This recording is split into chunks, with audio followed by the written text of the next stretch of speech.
Iniwan nila. Alam nila hindi ako sumisilip. Pero nagbebenta po ito. Hindi yan!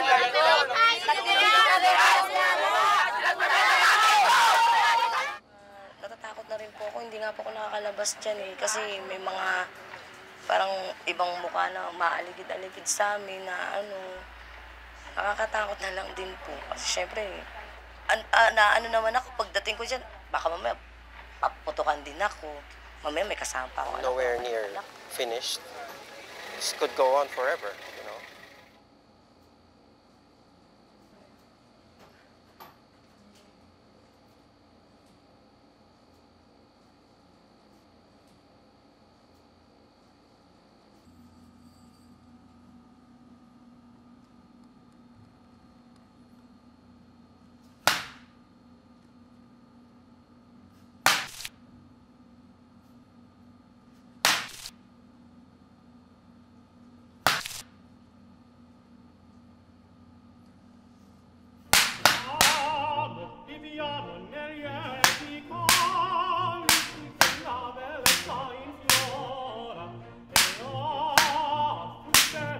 Pero bakit ganyan siya?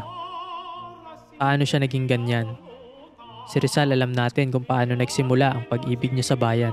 Si Bonifacio alam natin kung bakit niya tinatag ang katipunan. Kahit nga si Hitler alam natin kung bakit ayaw niya sa mga Hudyo. Pabalik ka na ng bahay, gabi na, natatawa ka sa pananampalataya ng tao at may iba kang pagtingin sa mga babae.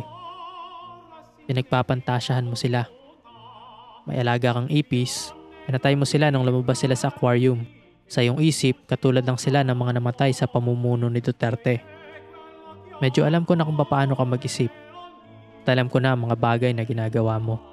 Ang pinakamadaling eksplanasyon ng lahat, masama ang droga, mahal mo ang bayan, kaya ayaw mong sirain ito ang bayan mo. Pero ano yung mas malalim na rason? Paano nagsimula ang lahat?